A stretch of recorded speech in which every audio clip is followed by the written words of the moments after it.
안녕하세요. 가정이 살아야 한국교회가 산다. 가정신앙생활 나눔 도우미 전도사 민재원입니다.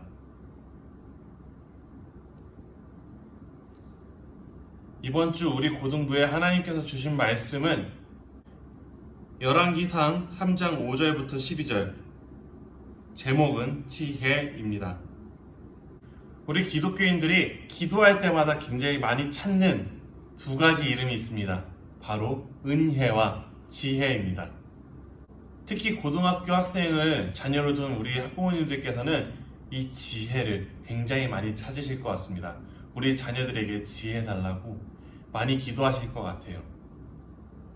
이 지혜는 성경에서 굉장히 중요합니다. 잠언에서는 이 지혜가 너무나 중요해서 이 지혜를 사람처럼 대하기도 하고요. 예수님께서는 우리에게 명령하십니다. 너희는 비둘기처럼 순결하고 뱀처럼 지혜로워라. 하지만 세상에서 바라보는 우리 기독교의 모습은 어떤가요? 비둘기처럼 멍청하고 뱀처럼 사악하지 않나요? 우리가 지금 이 시점에 지혜가 무엇인지 다시 한번 돌아보는 시간이 되었으면 좋겠습니다. 오늘 이 본문의 말씀이 바로 이 지혜와 관련된 구절입니다. 너무나 유명한 내용이죠. 솔로몬 왕이 1000마리의 짐승으로 제사를 드렸어요. 그날 밤 하나님께서는 이 솔로몬에게 찾아오십니다. 그래, 내가 너를 위해서 무엇을 해줄까? 그러자 이 솔로몬은 하나님한테 요구합니다. 하나님, 제가 다른 건 다 필요 없고 많은 백성들을 다스려야 되는데 이 백성들을 다스릴 때 공정하게 다스릴 수 있도록 저한테 지혜를 주세요. 하나님께서는 이 솔로몬의 고백을 듣고서 이것 봐라. 네가 부와 명예, 권력을 이야기하는 것이 아니라 지혜를 구하는구나. 그럼 내가 너한테 지혜도 주고 이 모든 부와 권력을 다 줄게 라고 이야기하면서 오늘의 이야기는 끝이 납니다. 이 구절은 열왕기와 역대 이 두 군데에 나오는데요. 역대에서는 우리가 흔히 잘 알듯이 하나님께 이 솔로몬이 지혜와 지식을 구합니다. 그리고 이 열왕기에서는 역대의 이 지혜와 지식을 좀 더 풀어서 하나님께 요구합니다. 바로 솔로몬은 듣는 마음을 달라고 하나님께 이야기를 합니다. 듣는 마음이 바로 지혜라고 이 성경의 기자들은 이야기하고 있는 겁니다. 그럼 우리가 무엇을 들어야 될까요? 오늘은 세 가지를 이야기해 볼 수 있을 것 같습니다.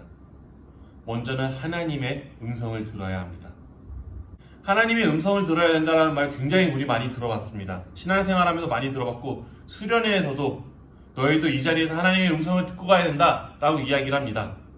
그리고 어떤 선교단체에서는 하나님의 음성을 들어야 한다고 이야기하면서 모두가 기도를 하다가 모여서 회의를 하고서 만장일치가 되지 않으면 하나님의 음성을 듣지 않은 거다 라고 이야기하고 다시 또 흩어져서 기도하다가 모여서 다시 투표하는, 그러다가 이제 의견이 만장일치가 될 때까지 기다렸다가 모든 의견이 다 통일이 되면은 우리가 하나님의 음성을 들었다 라고 이야기하는 데도 있죠. 그럼 그것이 정말로 하나님의 음성을 듣는 것일까요? 어떻게 보면 우리 기독교는 하나님의 음성을 듣는 법을 가르쳐 주지도 않았으면서 하나님의 음성을 들으라고 이야기하고 있습니다. 어떻게 해야지 우리는 하나님의 음성을 들을 수 있을까요? 특별한 비결이 있는 걸까요? 전혀 그렇지 않습니다. 하나님께서는 너무나 보편적인 방법으로 그 음성을 우리에게 들려주고 계십니다. 가장 흔한 것은 하나님의 말씀이죠. 우리가 하나님의 말씀을 보고 읽으면서 그 말씀 속에서 하나님께서 우리를 향한 그 마음, 하나님께서 어떤 상황을 대하는 그 마음들을 보고 우리가 똑같은 상황에 맞이했을 때 우리도 하나님과 같이 하라는 하나님의 음성을 성경을 통해서 들려주시기도 하고요. 기독교 역사를 통해서도 들려주십니다. 지금 우리 코로나 상황 같은 경우 많은 사람들이 처음 맞는 일이라고 이야기를 합니다. 아니요, 그렇지 않았어요. 우리 기독교 역사에 보면은 흑사병이라는 지금보다 더욱더 치명적인 질병이 유럽 대륙을 휩쓴 적이 있습니다. 그때 믿음의 조상들이 하나님의 음성을 듣고 어떻게 행동했는지 바라보면서 우리도 그들의 안에 나타난 하나님의 마음을 배워서 행동하는 것도 하나님의 음성을 듣는 방법 중에 하나일 수도 있습니다. 그렇기 때문에 우리가 하나님의 음성을 듣기 위해서 성경을 많이 읽어야 되고요. 그리고 기독교의 역사 속에 나타난 하나님을 우리가 잘 발견해야 됩니다. 두 번째는 사람의 말을 들어야 됩니다. 성경의 말씀 빼고는 절대적인 게 있을 수 없습니다. 하지만 많은 경우 자기가 생각하는 것이 절대적이라고 생각을 하고 다른 사람의 말을 듣지 않는 경우가 많습니다. 친구 사이의 관계에 있어서도 서로의 말을 듣지 않기 때문에 오해가 생기는 것을 너무나 많이 경험하죠. 사회생활하는 우리 부모님들은 더 많이 경험하실 거예요. 교회는 다른가? 교회도 마찬가지입니다. 전도사나 목사님들이 자기가 생각하는 것과 다른 신학을 얘기했을 때 마음에 불편하면 저 사람 저거 자유주의 아닌가? 라고 이야기하는 경우가 있죠. 그 사람들이 더 많이 배웠는데도 불구하고요. 이건 성도들뿐만 아니라 사역자들에게도 동일하게 나타나는 부분입니다. 하나님의 말씀 빼고는 절대적인 게 없음을 우리가 기억해야 됩니다. 그렇기 때문에 다른 사람이 하는 말들을 존중하고 들을 줄 아는 지혜로운 마음이 우리에게 필요합니다. 그리고 마지막, 세상의 음성을 들어야 됩니다. 이 세상이 지금 우리 기독교인에게 무엇을 필요로 하는지 들어야 합니다.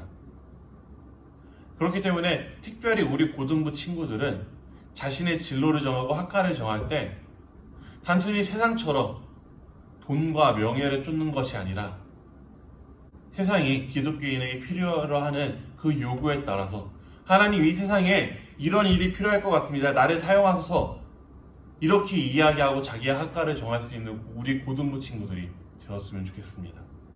바라기는 우리 고등부의 모든 학생들과 선생님들과 그리고 학부모님들이 지혜로워지시기 원합니다. 듣는 마음, 넓은 마음이 있기 원합니다. 하나님의 음성을 잘 듣고 사람들의 음성을 존중해서 잘 듣고 세상의 음성을 존중해서 잘 듣고 그들의 필요를 들어주고 이 세 가지 이 세 가지 다 결국 그 기본에는 하나님의 음성을 잘 듣는 것이 가장 기반이 됩니다. 우리가 이제는 추상적인 하나님의 음성, 추상적인 사람들의 말, 추상적인 세상의 목소리를 듣는 것이 아니라 하나님의 음성이라는 구체적인 성경의 말씀과 그 역사 속에 나타난 하나님의 그 성품을 바라보고 그 성품을 우리 눈에 렌즈 삼아서 이 세상을 바라보고 사람들을 바라볼 수 있는 우리 고등부가 되었으면 좋겠습니다. 자녀들과 함께 이렇게 실천하시고 대화를 나누시면 참 좋을 것 같습니다. 우리 자녀들과 부모님들이 매일매일 하나님의 말씀을 하루에 한 장씩 읽는 그런 실천을 했으면 좋겠습니다. 우리 자녀들과 진로에 관련된 대화를 나눴으면 좋겠어요. 이 진로에 관련된 대화를 나눌 때 부모님이 우리 자녀들에게 바라는 그런 진로가 아니라 이 자녀들이 어떤 생각을 가지고 어떤 진로를 선택했는지 대화를 나눠보면 참 좋을 것 같습니다. 자녀들과 함께 기도할 만한 제목입니다. 우리 자녀들이 세상을 살아가면서 하나님의 음성을 매일매일 들으려고 노력하는 자녀들이 될 수 있도록 기도해 주셨으면 좋겠습니다.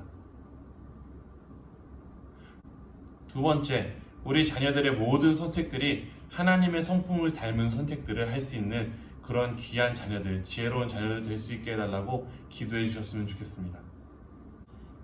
자녀들과 함께 기도하시고 그리고 자녀들과 함께 실천하시고 그리고 대화를 나누신 부모님들께서는 이 아래 댓글에 나와 있는 링크에 들어가셔서 응답카드를 작성해 주시면 좋을 것 같습니다. 언제 우리가 대화를 나눴고 언제 우리가 기도했어요. 우리 자녀에게 이런 기도 제목이 필요합니다. 함께 기도해 주셨으면 좋겠습니다. 우리 가정에 이러한 목양적인 도움이 필요합니다 하시는 분들은 저 링크에 있는 응답카드에 적어주시면 저희 고등부 교사 선생님들과 제가 함께 기도하고 도움을 드릴 수 있도록 최대한 노력하도록 하겠습니다.